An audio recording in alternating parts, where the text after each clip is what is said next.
이 아기는 엄마 품에 있을 때 가장 평온하고 그리고 가장 행복함을 누리게 됩니다.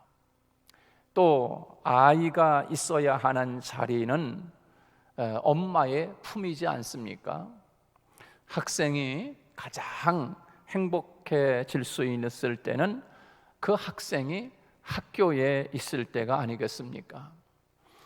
이 땅에 있는 모든 사람들이 가장 행복할 수 있는 순간은 자기가 있어야 될 그 자리에 있을 때, 예를 들면 의사가 환자를 치료하는 자리에 있을 때 행복할 수 있는 것입니다.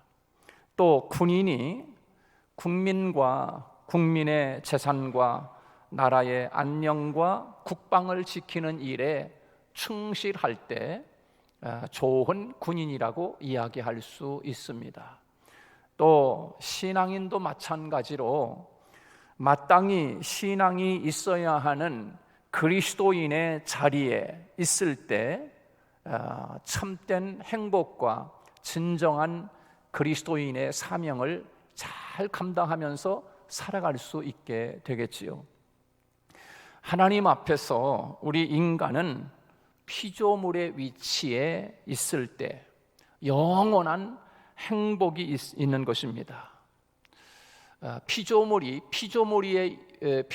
위치에 있지 아니하면 영원한 축복을 누릴 수가 없는 것이지요. 인간이 자기 위치가 아닌 하나님과 같이 되고자 하는 욕심의 위치에 있을 때 바로 행복이 아닌 불행, 이 죽음이 왔습니다. 피조물이 있어야 하는 자리와 또 하나님이 있어야 하는 자리가 틀리지 않습니까? 그런데 피조물이 하나님의 위치에 있으려고 하니까 죽음이 오고 불행이 왔다라고 하는 것은 두말할 것 없는 성경을 통해서 우리에게 또 우리의 첫째 인간 아담을 통하여 우리에게 주고 있는 하나님의 메시지라고 할 수가 있습니다. 하나님 앞에서 공중에 나는 새는 자기 위치에 있을 때, 공중에 있을 때 자유로울 수 있는 것이지요. 하나님 앞에서 바다의 고기는 물속에 있을 때 살 수 있는 것처럼 땅의 육축은 땅에 있을 때 살 수 있는 것 아니겠습니까? 땅의 육축에 살고 있는 피조물이 나는 이 육지가 너무 따분해, 그래서 물속에 뛰어들은다고 하면 살 수가 없는 것입니다. 하나님의 형상대로 지음받은 우리 인생들이 에덴, 이 최고의 행복한 동산에서 영원한 행복을 받은 존재이지만 아담과 하와는 인간이 있어야 하는 위치에서 이탈해가지고 선악을 분별하는 열매를 먹음으로 하나님과 같이 되고자 하는 위치에 있을 때 자기가 있어야 하는 피조물의 위치가 아닌 하나님의 위치에 있을 때 가장 큰 불행을 인류에 가져오게 되었습니다. 여러분, 오늘 본문 2절 말씀에서 아이가 젖된 아이같이 그의 어머니 품에 있음 같게 하였다라고 오늘 2절에서 우리에게 잘 말씀해 주고 있습니다.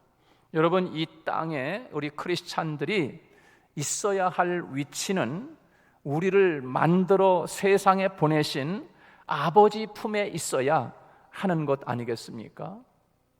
그러면 우리 인생들이 아버지 품에 있다는 것은 단순히 어떤 육체 몸뚱아리가 아버지 품에 있다는 그 이상의 뜻을 가질 것입니다. 그래서 우리의 몸이 아버지 품에 있는 그것을 기대하는 것이 아니라 우리의 몸을 이루고 우리의 몸이 살아있는 존재로 만들어내는 우리 안에 있는 생각이 하나님의 품에 있어야 하고, 우리 몸에 우리 몸 속에, 우리 마음에 담고 있는 우리의 마음이 하나님의 품 속에 있어야 하고, 우리의 뜻이 하나님의 품에 있어야 하는 것 아니겠습니까? 세상 앞에 있는 우리 크리스찬들이 있어야 하는 위치 있지 아니하고, 생각이, 또 우리의 마음이, 또 우리의 삶의 뜻이 하나님의 창조 목적의 위치에 있지 아니하기 때문에 세상 앞에 스스로 나약한 그리스도인이 되어버릴 뿐이지요. 그리고 이방 사람들이 이구동성으로 그리스도인인 우리들을 향해서 조롱하고 마치 맛을 잃은 소금을 발로 밟듯이 그렇게 여기는 거 아니겠습니까? 세상 사람들이 왜 우리들을 그렇게 여기겠습니까?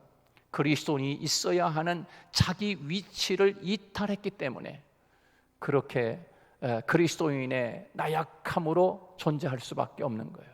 성도가 있어야 하는 위치에 있게 되면 그렇게 우리들을 만 잃은 소금처럼 세상 사람들은 우리들을 그렇게 여기지 않을 것입니다. 문제는 우리들이 그리스도인이 있어야 하는 자리를 이탈해 버렸기 때문에 하나님 앞에 창조의 목적의 위치에서 이탈한 존재가 되었기 때문에 그렇게 우리들이 세상 앞에 조롱당하고 만 잃은 소금처럼 그렇게 여김받게 될 수밖에 없다. 자, 여러분, 오늘 이 시인은 성전에 올라가는 노래를 부르면서 하나님 앞에 간절히 자기에게 결단하고 그리고 하나님에게 구합니다. 내 중심이 젖된 아이가 어미 품에 있음 같이 하나님 품의 위치에 있게 하옵소서. 하나님의 품에 있기를 원합니다. 마치 젖을 뗀 그 아이가 엄마의 품에 안겨 있는 것처럼 하나님, 우리가 하나님 품에 안겨 있기를 원합니다 라고 하는 간절한 간구함이 오늘 이 시편에 들어 있습니다. 여러분, 이런 뜻에서 오늘 예배하는 우리들이 우리 자신에게 냉정하게 물어야 할 질문이 여기에 있다고 생각합니다. 어떤 질문입니까? 하나님, 내 중심이 하나님 품에 있는지 돌아보게 하옵소서. 하나님, 내 인생의 중심을 이루고 있는 내 생각, 내 인생의 중심을 이루고 있는 내 마음과 뜻이 하나님 품에 있는 것인지, 하나님으로부터 온 것인지 점검할 수 있도록 하나님, 나를 도와주시옵소서. 이것이 오늘 우리의 기도가 되어야 하고 또 우리의 평생 내게 묻는 질문이어야 합니다. 내 마음과 중심이 젖된 아이가 어미 품에 있음 같이 하나님 품에 있기 시작하면 내가 경계해야 할 것이 무엇인가를 알게 됩니다. 내가 하나님 품에 있기를 원하려면 내가 무엇을 경계해야 되는가? 내가 무엇을 주의해야 하는가? 바로 오늘 성경에서 이 시인은 2절 말씀에서 젖된 아이가 어미 품에 있음 같이 내 중심이 하나님 품에 있기를 원합니다 라고 하는 이 기도를 드리게 되면서 자신이 무엇을 경계해야 하는지를 알게 되었습니다. 무엇을 경계해야 되겠습니까? 무엇을 경계해야 우리가 하나님 품에 어린 아이가 엄마 품에 안기는 것처럼 그런 삶을 영위하며 살아갈 수 있겠는가? 라고 하는 것을 오늘 본문에서 우리에게 말씀해 주고 있지요. 여러분, 어떻게 해야 우리 자신이 하나님 품에서 마치 젖된 아이가 엄마 품에 있는 것 같이 그런 삶을 살아갈 수가 있겠습니까? 그에 대한 답이 오늘 본문 1절 말씀에 나오는데 1절에서 이렇게 말씀합니다. 우리 다 같이 한번 1절 말씀 한번 읽어봅니다. 어떻게 해야 젖된 아이가 그의 어머니 품에 있음 같을 수 있을까? 우리가 무엇을 경계해야 그렇게 하나님 품에 안길 수 있을까? 1절 시작. 여호와여, 내 마음이 교만하지 아니하고 내 눈이 오만하지 아니하오며 내가 큰 일과 감당치 못할 놀라운 일을 하려고 힘쓰지 아니하나이다. 그래야 우리는 하나님의 품에 안길 수 있게 된다라고 하는 것입니다. 그렇습니다. 우리가 하나님의 품에 있기 위하여 내가 경계해야 할 것이 무엇인가 1절에서 우리에게 잘 자세하게 말씀해 주고 있습니다. 내 마음이 교만치 아니하고, 그리고 내 눈이 높지 아니하며 오만하지 아니하며, 또 내가 감당치 못할 놀라운 일을 하려고 힘쓰지 아니하니이다. 그렇게 말씀해 주고 있어요.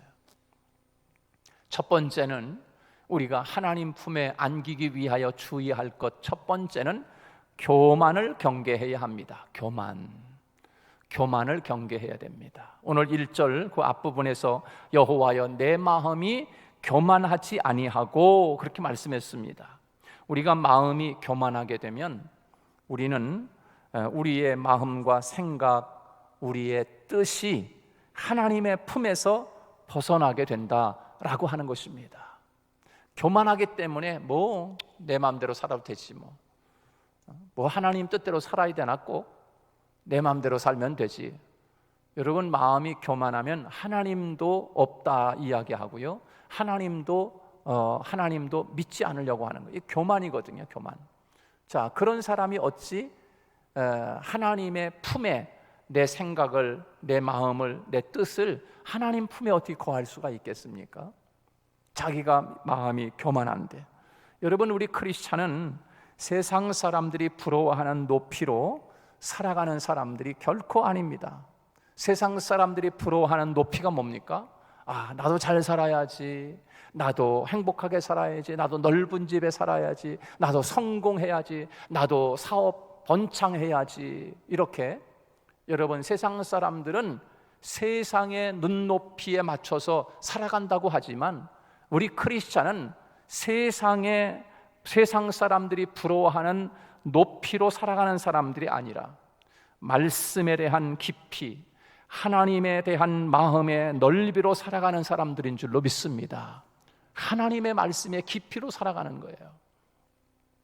오늘 우리가 기도할 제목이 있다고 하면, 하나님, 제가 세상 사람들이 바라보는 그 눈의 높이로 살지 않게 하시고, 그리고 하나님이 주시는 말씀의 깊이로 살게 하시고, 그리고 그 말씀의 깊이가 아버지의 마음의 넓이를 이해하는데 내 인생의 넓이가 되게 해 주십시오 라고 하나님 앞에 기도해야 할 줄로 압니다. 여러분, 빌립보서 2장의 말씀에 보면은 거기 1절부터, 빌립보서 2장 1절부터 8절 말씀까지 보면 예수님을 소개하는데, 예수님은 높이 있는 마음을 가지신 분이 아니라 하나님 앞에, 하나님 말씀 앞에 대한 깊이, 또 아버지의 마음에 대한 넓이가 있는 분이 예수님이셨음을 우리에게 소개하고 있습니다. 그 빌립보서 2장의 말씀이지요. 그래서 바울은 빌립보 교회 성도들에게 권면하기를, 너희들이 이 마음을 품어라. 어떤 마음인가? 곧 이 마음을 품어라. 곧 그리스도 예수의 마음이니 그는 근본 하나님이셨으나 하나님과 동등됨을 취할 것으로 여기지 아니하고 자기를 비어 종의 형체를 가져 낮고 천한 이 세상에 오셔서 십자가에 달리시고 죽기까지 복종하셨으니 낮아진 예수님의 마음을 품을 것을 우리에게 말씀해 주고 있는 것이지요. 그렇습니다. 우리가 이 땅을 살아가면서 깊이가 있는 사람, 넓이가 있는 사람이 되어서 우리를 그 누군가 친구로 두고 싶은 그 대상이 바로 저와 여러분이 되어야 하는데, 누가 저와 여러분들을 친구로 두고 싶어 할까요? 바로 겸손한 마음을 가진 사람, 자기가 최고라고 이야기하는 사람하고는 친구 되고 싶은 사람이 없습니다. 그래서 그 자기를 낮추고 겸손한 마음을 가지신 예수 그리스도의 마음을 우리의 마음속에 품지 않으면 우리는 하나님의 품에 마치 젖된 아이가 엄마 품에 있음 같이 그렇게 살아갈 수가 없다는 거예요. 젖된 아이가 엄마 품에 있음 같이 그렇게 살려면, 우리가 하나님의 품에 거하려면 주의할 것, 첫 번째는 교만을 주의하라. 교만. 자, 두 번째 우리가 주의할 것이 있는데요, 두 번째는 오늘 1절 말씀에서 욕심을 경계해야 한다, 욕심을 경계해야 된다라고 말씀해 주고 있습니다. 욕심. 첫 번째는 우리의 마음이 교만, 그 다음에 보는 눈이 높지 아니하며, 다 높은 것, 교만을 이야기하는 거지요. 자, 두 번째는 욕심을 경계해야 한다라고 말씀해 주세요. 욕심. 그래서 오늘 본문 1절 중반절에 보면은 그렇게 말씀해 주고 있죠. 여러분 보세요. 1절 중반절에 보면 내 눈이 오만하지 아니하며 내가, 그다 거기 내가 큰 일과 그렇게 말씀했어요. 큰 일과 그렇게 말씀했어요. 큰 일. 내가 내 중심을 하나님 품에 두고 젖된 아이가 어미 품에 있음 같이 내 생각, 내 마음 또 하나님 품에 안겨 있다 보면 내가 깨닫게 된 것이 있는데, 이 세상에 사는 동안에 큰 일, 내가 감당하지 못할 일을 꿈꾸지 않는다라고 하는 것입니다. 하나님의 품에 안겨 있게 되면 우리가 감당하지 못할 큰 일을 꿈꾸지 않는 거예요. 감당할 것을 위해서 사는 거지요. 우리 크리스찬들이 실족하고 넘어지는 경우가 있습니다. 언제 실족하고 넘어지는가? 그것이 무엇인가? 큰 일, 감당치 못할 일을 도모하다가 넘어집니다. 큰 일을 도모하다가 넘어지는 거예요. 큰 일을 하려고 하다가 넘어집니다. 여러분, 큰 일을 왜 하려고 합니까? 욕심이 있는 거죠. 욕심이.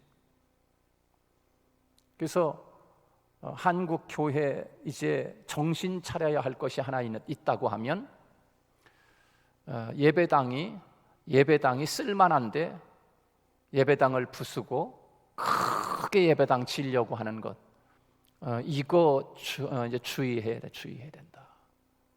감당하지 못한다. 얼마든지 1부, 2부, 3부, 4부, 5부까지 드리잖아요. 어떤 때는 그렇게 예배를 드려도 될 텐데, 예배당을 또 두고 또 예배당을 또 헐고 또 새로 크게 지어서 예배당 크게 짓는 경기하는 것처럼 그렇게 이제 하다가는 큰일 날 때가 오지 않겠나, 그런 염려스러운 마음이 늘 있을 때가 있습니다. 여러분, 우리 크리스찬들이 실족하고 넘어지는 경우는 자기가 하지 못할 일임에도 불구하고 큰 일을 하려고 할 때 그것이 안 되니까 실족하고 넘어지는 거예요. 여러분, 그게 뭡니까? 큰 일을 하려고 하는 게 뭡니까? 이게 욕심인 거예요. 욕심을 경계하지 않으면 우리는 하나님의 품에 젖된 아이가 엄마 품에 있는 것처럼 그렇게 살아갈 수가 없다는 거예요. 욕심이 있는 한 아버지 품에 거하지 못한다라고 하는 것을 우리에게 말씀해 주고 있는 것이지요. 그렇습니다. 내가 한번 큰 일을 해봐야지, 내가 세상 사람들을 깜짝 놀라게 해봐야지, 그렇게 할 만한 그런 일을 해봐야지. 하나님은 우리들을 세상에 큰 일 하라고 보내준 적이 없습니다. 하나님이 우리를 세상에 보내시면서 당부한 것 두 가지가 있는데요, 그게 뭡니까? 하나는 진실하게 살라. 당부해서 보냈습니다. 진실하게 살라. 진실하지 못한 일은 큰 것으로 포장이 됩니다. 진실하지 못한 것은 큰 것으로 포장되는 거예요. 요란한 것으로 포장한 것을 뜯어보면 참 속에는 얼마나 실망스러운 내용물이 들어있는지 모릅니다. 큰 일보다 먼저 진실한 사람이 되어야 된다. 진실한 사람이 되어야 된다. 하나님이 우리를 세상에 보내신 까닭은 큰 일 하라고 보내신 것이 아니라 진실한 일을 하라고 보낸 것이지요. 진실한 일 하라고. 예수님이 이 땅에 오시면서 소개하시는 것은 예수님이 이렇게 말씀하셨습니다. 내가 곧 길이요, 내가 곧 진리요, 생명이라, 그렇게 말씀하셨습니다. 예수님은 곧 나는 진리요, 진리 때문에 왔다. 예수님이 그렇게 말씀하는 거예요. 진리 때문에 오셨다는 거예요. 세상의 영화와 세상의 권세를 누리기 위해서 예수님이 오신 것이 아니다 라고 주님이 우리에게 말씀하고 있는 것이죠. 만약 예수님이 큰 일, 물론 인류를 구원하는 큰 일을 하셨습니다. 십자가에 달리신 일, 그보다 더 큰 일이 어디 있겠습니까?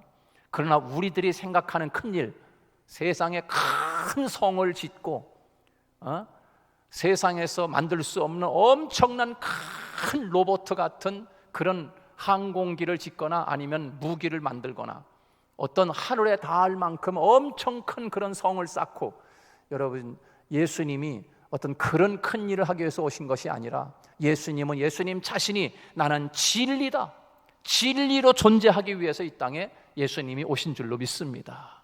그것을 우리에게 말씀해 주고 있는 거예요.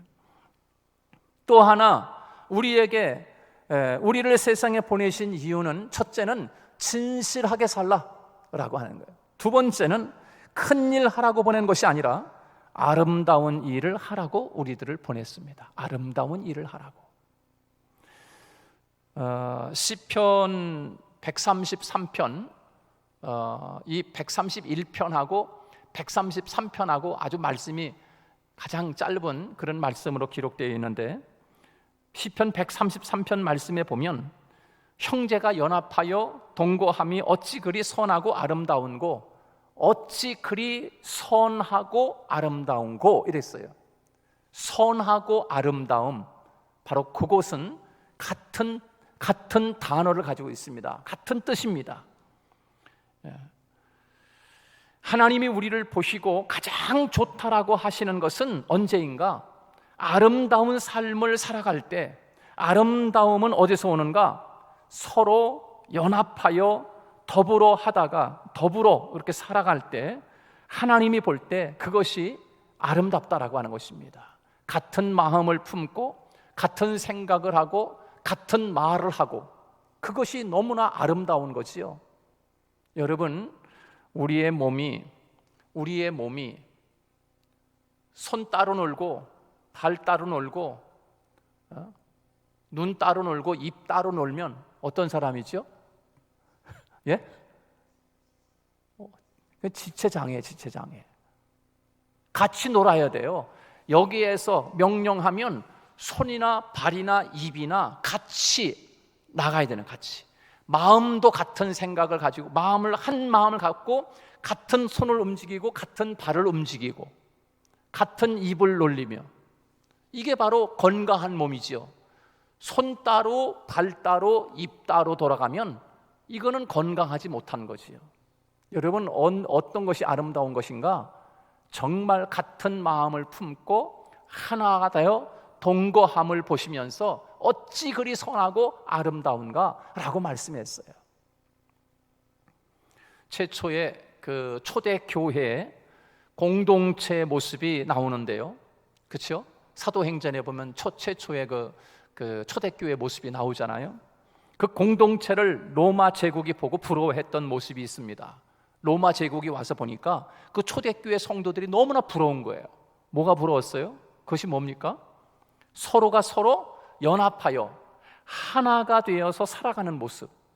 와, 너무 아름답네. 자기 것을 자기 것으로 하지 않네.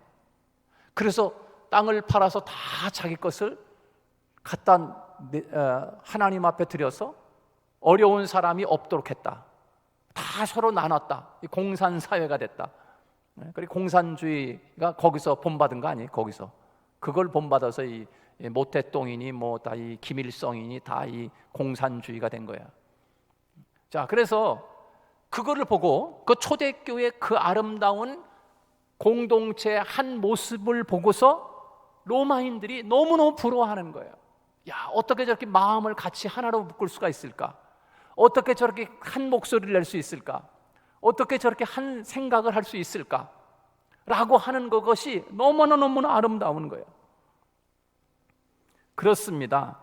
같은 생각을 하고 같은 마음을 품고 같은 말을 하며 연합된 모습, 서로 유무상통하는 아름다운 천국 공동체의 모습을, 그것을 보면서 로마인들이 부러워하고, 바로 그 모습이 크리스찬들의 얼굴이 아니겠습니까? 우리 교회가 그런 교회 공동체가 되기를 주님의 이름으로 축복합니다. 같은 마음을 품고 같은 생각을 하고 같은 말을 하고, 이 교회가 건강한 교회이지, 집사님들 따로 놀고 목사 따로 놀고 누구는 따로 놀고 각각 자기 소리만 내고 있고, 이게 건강하지 못한 거예요. 건강하지 못한 거죠. 여러분, 하나님은 우리에게 큰 일을 기대하지 않습니다. 감당치 못할 일을 기대하지 않습니다. 오히려 그러다가 우리는 잘못된 사람으로 변하게 되기 때문입니다. 큰 일을 하려고 하다가 실족해 넘어지는 거예요. 욕심 부리는 거예요. 욕심. 하나님이 우리를 세상에 보내신 까닭은 진실한 사람으로 살아가라고, 교만하여 살지 말고 겸손하여 살라고, 마음을 같이하여 같은 생각을 하고 같은 뜻을 품고 같은 말을 하며 욕심 부리지 말고 살라고 하나님이 우리에게 세상에 보내신 거지요. 우리가 그래야 아이가 어머니 품에 안긴 것 같이 우리 또한 하나님 품에 안길 수 있다라고 우리에게 말씀해 주고 있는 것입니다. 그것을 경계하라, 욕심을 경계하라 라고 말씀해 주고 있는 거예요. 큰일 하다가 욕심 부리고 그러다가 하나님 품에 안기는 것을 잊어버리지 말라. 세 번째는 거짓을 경계해야 된다. 거짓을 경계해야 된다. 여러분, 오늘 1절 그 마지막 절에 보면 감당하지 못할 놀라운 일을 하려고 힘쓰지 아니하나이다 라고 말씀했어요. 감당하지 못할 놀라운 일이라고 하는 것은 무엇인가? 하나님으로부터 오지 않은 세상으로부터 온 생각, 내 안에서 만들어진 계획과 뜻을 의미하는 것이 아니겠습니까? 내 생각에서 나온 것. 그래서 거짓에 넘어지고 인간의 꾀에 넘어지게 됩니다. 그래서 거짓을 경계해야 할 것을 우리에게 말씀해 주고 있는 것입니다. 오늘 우리는 우리 인생이 하나님의 품에 있게 하기 위해서는 교만을 경계해야 합니다. 욕심을 경계해야 합니다. 거짓을 경계해야 합니다. 그래서 오늘 젖된 아이가 엄마 품에 있음 같이 하였도다. 하나님, 내가 하나님 품에 이렇게 젖된 아이가 엄마 품에 있는 것처럼 내가 그렇게 교만을 경계하고 욕심을 경계하고 거짓을 경계했더니 어린 아이가 엄마 품에 있는 것처럼 그렇게 되었다라고 하나님 앞에 오늘 노래하고 있는 것입니다. 오늘도 이 말씀을 마음에 새기고 저와 여러분의 삶 속에서 하나님의 품에 날마다 안겨 살아가는 저와 여러분 되시기를 주님의 이름으로 축복합니다.